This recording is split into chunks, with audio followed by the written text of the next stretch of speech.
প্রত্যেকটা শব্দেরই কিন্তু একটা গল্প থাকে, তাই না? আর আজকের গল্পটা হলো শব্দের শক্তি নিয়ে।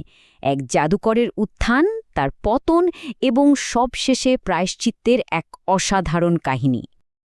তো চলুন এই কিংবদন্তির গভীরে যাওয়া যাক। দেখবেন কিভাবে প্রত্যেকটা নতুন শব্দ এই জাদুকরের জীবনের এক একটা বাঁক আমাদের সামনে তুলে ধরবে। গল্পটা শুরু হচ্ছে এক দূর রাজ্যের এক জাদুকরকে দিয়ে। তার দক্ষতা ছিল যাকে বলে একদম কনজিউমেট, আর তার জাদু সে তো ছিল এক কথায় স্পেলবাইন্ডিং। এই দুটো শব্দ দিয়ে কিন্তু তার শ্রেষ্ঠত্বটা বোঝানো হচ্ছে। আচ্ছা, এখানে একটু থামি। এই যে বললাম কনজিউমেট, এটার মানে কি? এর মানে হল একেবারে নিখুঁত, চূড়ান্ত পর্যায়ের দক্ষ। ভাবা যেতে পারে যে তার মধ্যে সমস্ত স্কিল বা দক্ষতার সাম বা যোগফল রয়েছে, মানে এর চেয়ে ভালো আর হয় না। আর দ্বিতীয় শব্দটা স্পেল বাইন্ডিং, এটা তো নামের মধ্যেই এর মানে লুকিয়ে আছে। এমন একটা স্পেল বা জাদু যেটা সবাইকে বাইন্ড করে ফেলে, মানে মন্ত্রমুগ্ধ করে বেঁধে ফেলে, ঠিক যেমনটা ছিল আমাদের জাদুকরের ক্ষমতা। কিন্তু জানেনই তো, গল্পের মোড় তো ঘুরবেই। সাফল্য তাকে করে তুলল কমপ্লেসেন্ট, আর তার ফলেই সে রাজার মহাভোজের প্রস্তুতিতে একেবারে বাঙ্গল্ড করে ফেলল। আর এই দুটো শব্দ দিয়েই কিন্তু তার পতনের শুরু। এই যে বললাম কমপ্লেসেন্ট, এটা কিন্তু খুব গুরুত্বপূর্ণ একটা শব্দ। এর মানে হল আত্মতুষ্টিতে ভোগা, মানে জাদুকর নিজের পজিশন বা প্লেস নিয়ে এতটাই নিশ্চিন্ত হয়ে পড়েছিল যে সে বেখেয়ালি হয়ে গেল। আর এই আত্মতুষ্টির ফল কি হল? সে কাজটা বাঙ্গল্ড করল, মানে পুরো ব্যাপারটা তালগোল পাকিয়ে ফেলল, আনাড়ির মতো কাজটা নষ্ট করে দিল। সব প্রস্তুতিতে একটা বড় সড় গোলমাল। তার ভুলটা যে কত বড় ছিল সেটা বোঝা যায় পরের ঘটনা থেকে। একটা বিরাট ডিসক্রিপেন্সি চোখে পড়ল সবার, কারণ ভোজে খাবার ছিল খুবই স্ক্যান্ড, অথচ রাজার অর্ডার ছিল কোপিয়াস পরিমাণ খাবারের। দেখুন, তিনটে শব্দই পুরো ছবিটা পরিষ্কার। তো ডিসক্রিপেন্সি মানে কি? এর মানে হলো অসঙ্গতি বা অমিল, মানে যা হবার কথা ছিল আর যা হয়েছে তার মধ্যে একটা বিশাল গ্যাপ বা ফাঁক, আর সেটাই সবার চোখে পড়ছিল। এই দুটো শব্দকে পাশাপাশি রাখলে ব্যাপারটা আরও পরিষ্কার হবে। একদিকে কোপিয়াস, মানে প্রচুর, অঢেল, রাজার অর্ডার ছিল ঠিক এমনই। আর অন্যদিকে বাস্তবতা একেবারেই স্ক্যান্ড, মানে এত অল্প যে যথেষ্টই না। কি বিরাট একটা পার্থক্য, তাই না? এরপর পরিস্থিতি আরও খারাপের দিকে গেল। রাজসভার একটা অ্যাফিলিয়েট দল যখন অভিযোগ জানালো, তখন জাদুকর তাদের সঙ্গে কন্ডেসেন্ট করতে শুরু করল, আর তার এই আচরণ তাকে সবার চোখে একেবারে রিপালসিভ করে তুলল। তো কারা এই অভিযোগটা করেছিল?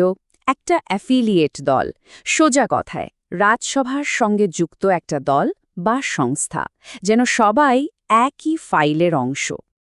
আর জাদুকরের প্রতিক্রিয়া কি ছিল?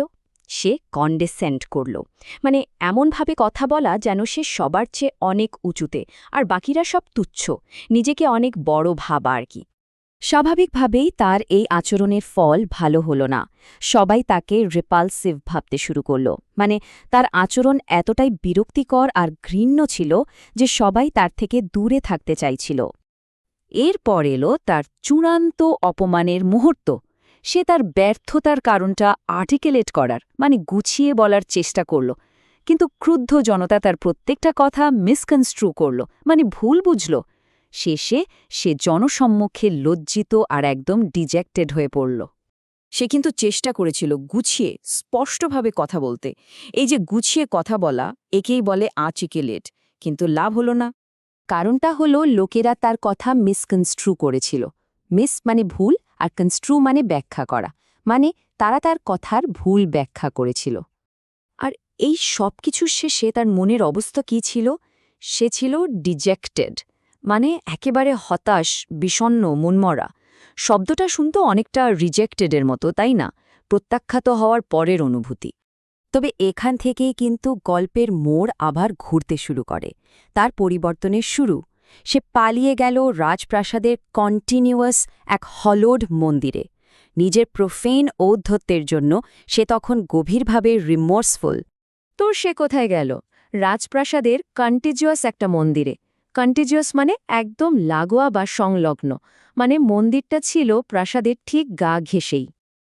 আর মন্দিরে গিয়ে তার মধ্যে জন্মালো গভীর অনুশোচনা। সে হয়ে উঠল রিমোর্সফুল, মানে নিজের ভুলের জন্য তার মন অপরাধ বোধে ভরে গেল। আর এটাই ছিল তার বদলে যাওয়ার প্রথম ধাপ। এখানে দেখুন কি দারুণ একটা বৈপরীত্য। একদিকে সে আশ্রয় নিয়েছে একটা হ্যালোড বা পবিত্র জায়গায়, মানে মন্দিরে, আর অন্যদিকে সে অনুশোচনা করছে তার আগের প্রোফেন বা অপবিত্র অসম্মানজনক আচরণের জন্য। এই দুটো শব্দ তার পরিবর্তনটা খুব স্পষ্টভাবে তুলে ধরে। এবং অবশেষে তার ঘুরে দাঁড়ানোর পালা। সম্মান ফিরে পাওয়ার জন্য সে ৩টা কাজ করল। প্রথমত, মন্দিরের সাধুদের সঙ্গে তার আত্মার কোঅলেসেন্স হল, মানে সে তাদের সাথে মিশে এক হয়ে গেল। দ্বিতীয়ত, সে সম্মান ফিরে পাওয়ার জন্য একটা দারুণ কূপ বা আকস্মিক সফল অভিযানের পরিকল্পনা করল। আর সব শেষে রাজার জন্য সে একটা অসাধারণ প্যানেজিরিক বা প্রশংসাসূচক স্তুতি রচনা করল। তাহলে চলুন পুরো গল্পটা আর শব্দগুলো একবার খুব দ্রুত দেখে নিই। আমাদের গল্প শুরু হয়েছিল এক কনসিউমেট, মানে নিখুঁত জাদুকরকে দিয়ে, যার জাদু ছিল স্পেল বাইন্ডিং বা মন্ত্রমুগ্ধকর। কিন্তু সে হয়ে পড়ল কমপ্লেসেন্ট, মানে আত্মতুষ্ট, আর কাজটা করে ফেলল বাঙ্গলড, মানে সব গণ্ডগোল পাকিয়ে ফেলল। ফলে তৈরি হলো একটা বিশাল ডিসক্রিপেন্সি, মানে অসঙ্গতি। যেখানে কোপিস বা প্রচুর খাবার থাকার কথা ছিল, সেখানে ছিল স্ক্যান্ট, মানে খুবই সামান্য। রাজসভার অ্যাফিলিয়েট বা সহযোগী দলের সঙ্গে সে কন্ডেসেন্ড করল, মানে তাচ্ছিল্য দেখাল, যা তাকে সবার চোখে রিপালসিভ বা ঘৃণ্য করে তুলল।